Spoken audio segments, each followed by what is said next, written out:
శ్రీ గురు గణేష మాతృదేవో భవ పితృదేవో భవ. ఈరోజు మనం అపార్ట్మెంట్లో తులసి మొక్కల్ని ఎలా పెంచుకోవాలి అనే అంశం గురించి మాట్లాడుకుందాం. తులసి మొక్క అనేది లక్ష్మీదేవి ప్రతీకగా మనం చూస్తాం. ఇంట్లో ప్రతి ఒక్కరు కూడా నిద్ర లేచిన వెంటనే తులసి మొక్కను చూస్తే ఆ రోజు ఐశ్వర్యం కలుగుతుందని, అన్ని శుభాలు జరుగుతాయని మనకు ప్రతీక. కానీ నేడు ఎలా ఉందంటే పరిస్థితి, ఎక్కడా కూడా గజం స్థలం కూడా దొరికే పరిస్థితి లేదు.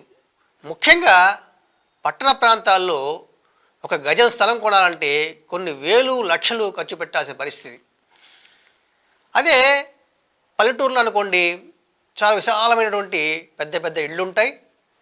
వాటికి ముందు ఈ తోటలు పెంచుకుంటానికి కానీ మొక్కలు పెంచుకుంటానికి కానీ విశాలమైనటువంటి ప్రదేశం ఉంటుంది. కాబట్టి అటువంటి ప్రదేశాల్లో తులసి మొక్కను ఎలాగైనా పెంచుకోవచ్చు, లేదు ఎన్నైనా పెంచుకోవచ్చు.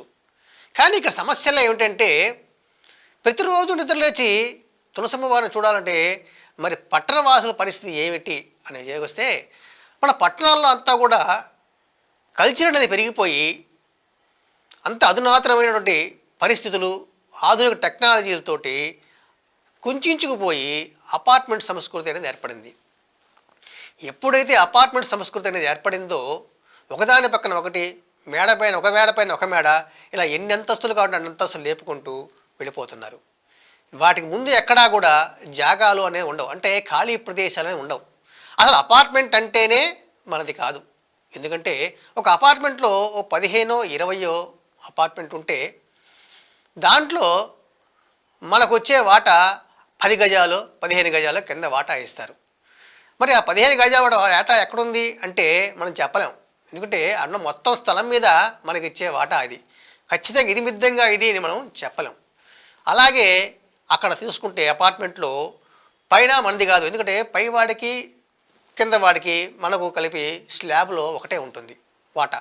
అలాగే తూర్పు వైపు కానీ, పడమర వైపు కానీ, ఉత్తరం వైపు కానీ, దక్షిణ వైపు ఎటువైపు చూసినా ఈ గోడలన్నింటిలో కూడా పక్కవాడితో వాటా మనకు ఉంటూనే ఉంటుంది. ఎందుకంటే వాడికి మనకు కామన్ గోడలు కావచ్చు, వాడికి మనకు కొంచెం ప్రదేశం తక్కువగా ఉంటుంది. ఈ విధంగా ఆలోచిస్తే అపార్ట్మెంట్లో తులసి మొక్కల పెంపకం అనేది చాలా అసాధ్యం అని చెప్పవచ్చు. కానీ దీనికి కూడా ఒక చిన్న తరుణోపాయం ఏంటంటే, అపార్ట్మెంటు తూర్పు ముఖంగా ఉందనుకున్నాం అంటే, మొత్తం అపార్ట్మెంటు తూర్పు ముఖంగా ఉంటే దానికి పడమర వైపున కొంత భాగాన్ని, అంటే ఈశాన్యం నుంచి కొంత భాగాన్ని వదిలేసి అక్కడ కనుక కొన్ని మొక్కల్ని, అంటే ఒక 20-30 ఎన్నో మొక్కల్ని, తులసి మొక్కల్ని కనుక పెంచగలిగితే ఆ అపార్ట్మెంట్ మొత్తానికి మంచిది. వాళ్ళంతా కూడా రోజు వచ్చి చక్కగా ఆ తులసి మొక్కలకు పూజ చేసుకుని వాటికి నీటి పోసుకుని దర్శించుకోవచ్చు. అలా కాదు, మనకు ఏంటంటే అపార్ట్మెంట్లో తూర్పు వైపున కొంతమందికి బాల్కనీ వస్తాయి, పడమర వైపు కొంతమంది బాల్కనీ వస్తాయి. అలా తూర్పు వైపు ఏమైనా బాల్కనీ వస్తే తూర్పు ఈశాన్యం వైపు కనుక తులసి మొక్కను కనుక పెట్టుకుంటే అక్కడైనా మంచిది. అలాగే పడమర వైపు వేస్తే వాయువ్యం వైపున ఒక తులసి మొక్కను పెట్టుకుంటే మంచిది. ఏది ఏమైనా కాబట్టి మన అవకాశాన్ని బట్టి తూర్పు వైపు బాల్కనీలు, పడమర వైపు బాల్కనీ ఉంటే వాటిలో పెట్టుకోండి. అలాగానే కుదరని పక్షంలో కింద అందరూ కలిసి అపార్ట్మెంట్లో కొంత భాగాన్ని ఈ తులసి మొక్కలకు కేటాయించి అక్కడ వాటికి రోజు నీళ్లు పోసి పూజించుకోవటం వల్ల మంచి జరుగుతుంది. స్వస్తి.